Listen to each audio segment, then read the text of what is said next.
Today we continue on our journey of sound design, building another sound in Serum. I built a little bit of a beat out of it as well. I should just play the beat here, you can hear what it sounds like.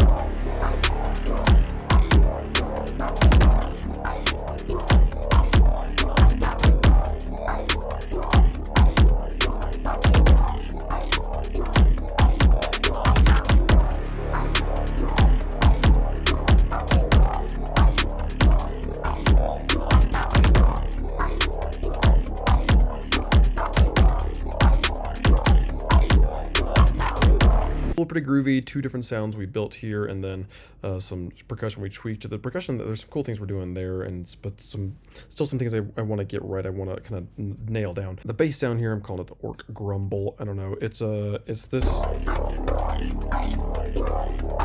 couple things we're doing a little bit backwards here. We have oscillator A here functioning as the sub, really. If I turn these other two off, this is really where our sub's coming from, and then the actual sub oscillator we actually have up an octave, just as like an extra partial. And then all that motion's coming from the filter over here, which we'll talk about in a second, but the majority of the sound is coming from this oscillator B guy.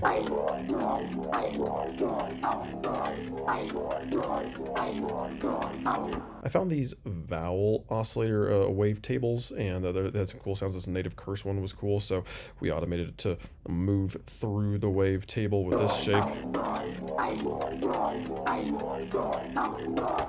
So that wah diggy digga kind of thing at the end, and then also a little bit of sync. The sync is going with this guy, I think. Yeah.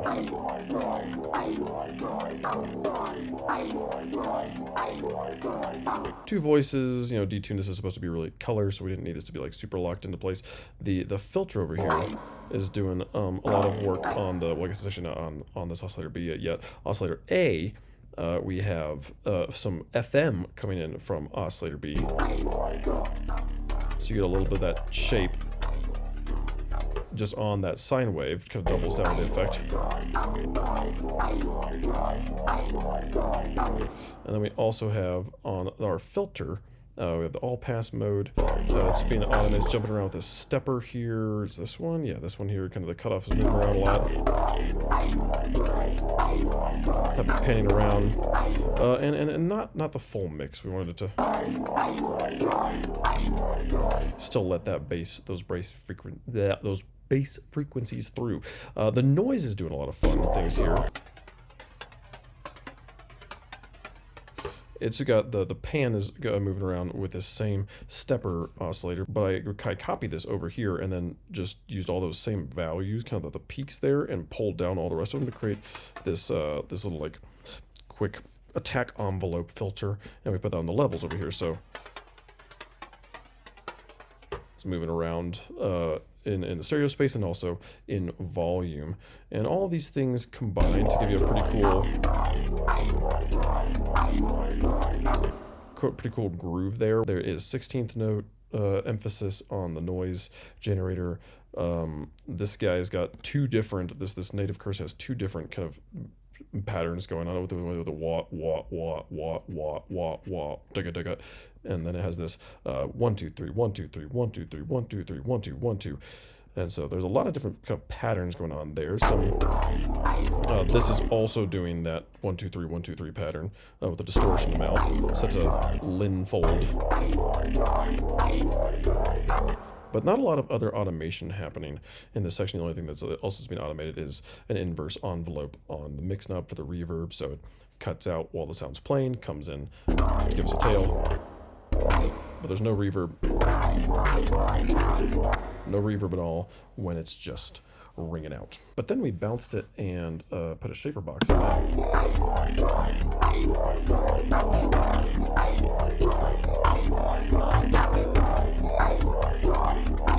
I love this.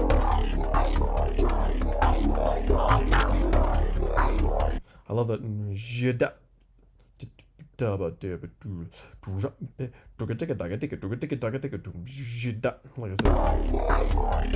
Like this is a really cool group. I put these in on accident when I was starting to build this, and I was like, oh, that's cool. We're leaving that. We have it only affecting the top frequencies here. If you put it down to kind of the whole thing, it's just too big of an effect.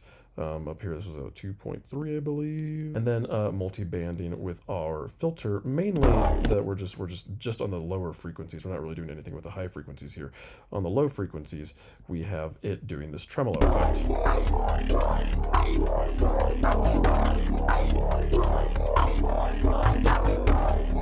Just create a little bit more of a groove to it. So a lot of groove happening. Like a lot of the piece is just this sound.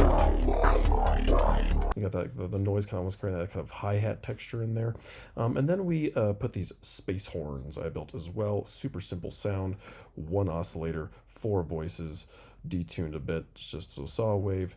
Kind of has a heavy attack, immediately decays out. Has the same envelope on the cutoff here. And I think that's all the automation. Yeah, I think there's almost no other automation. It's just massive distortion. Not massive, minimal distortion, massive reverb for a big... I love that. If I could go to sleep with that sound every night, I would. Just these notes. They just ring out. There's a lot of cool things you could do over the top of these. Like there's a really fun effect that happens when I play like high notes. Like if I play like these guys, and then like this beating.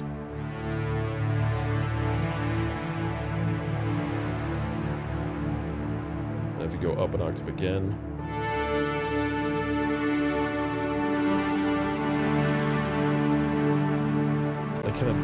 They're kind of distorting against each other. So I might do some higher frequency stuff in here as well.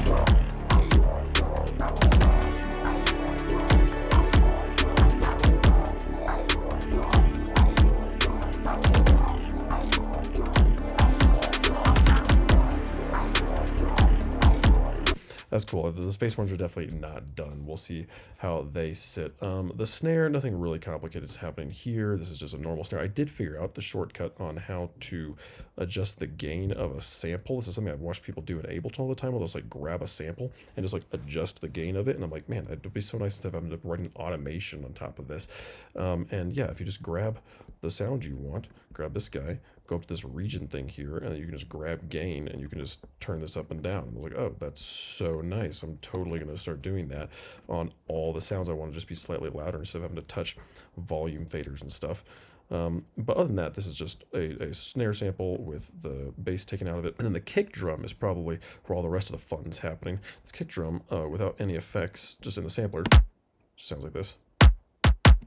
And this kick drum with is just a VR, a virtual right kick drum, kind of shaved down, a little bit of the top end cut off as well. I don't say it's a particularly great sound, but one of the viewers also recommended using fat effects for kind of getting a lot of different things all in at the same time. So we have some distortion happening here. We have this bass enhancer, which is interesting. It was able to kind of like highlight the fundamental frequency of D that I do think actually, when you combine it with the other sounds,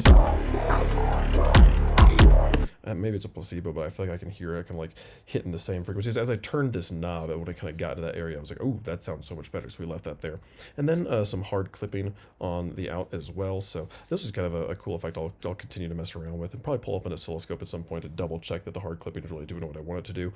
But yeah, this was just kind of a basic compression sort of tool here on what it was already a pretty compressed sound the Virtual Riot gave us there.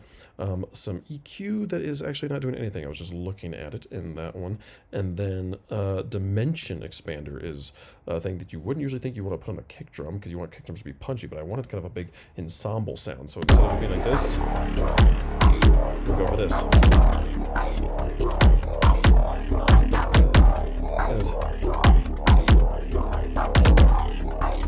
It's pretty cool. I messed around a lot with putting reverbs on top of this and really struggled to find anything that I thought like actually really fit into the correct space. It's so bright, right? And I don't want it to be large and bright. I want it to be large, but not bright. This is not what I wanted at all here. I don't know, mountain echoes. It's still so bright on the top. I don't want it to have that brightness. And I can go to like the output EQ here and like, let's just trim all this off.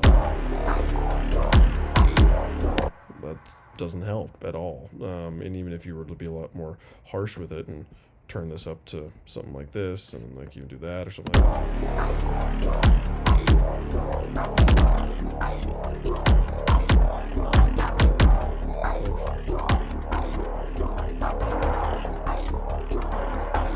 Still, like what's actually happening there doesn't sound good, but I do want it to kind of fill the room. I want it to have this like Quidditch World Cup sort of meets Holla Batgirl vibe. That's what I'm going for. So we'll continue to tinker with that. I'm gonna ask some friends if they have advice on how to make drums sound boomy and big without sounding muddy. But yeah, overall, all this combined, I thought was pretty cool. You know, I think I put in these kick hits and then I built the kick sound, and I think I want to go back and like put the kick hits in slightly better places. But overall, happy with this. Could definitely see this and yesterday's track being fleshed out and kind of being like a boss fight 2 DLC pack or something, you know? Could be kind of fun. So we'll see. That's all I have time for today, though. Thanks so much for watching. See you guys tomorrow. Bye-bye.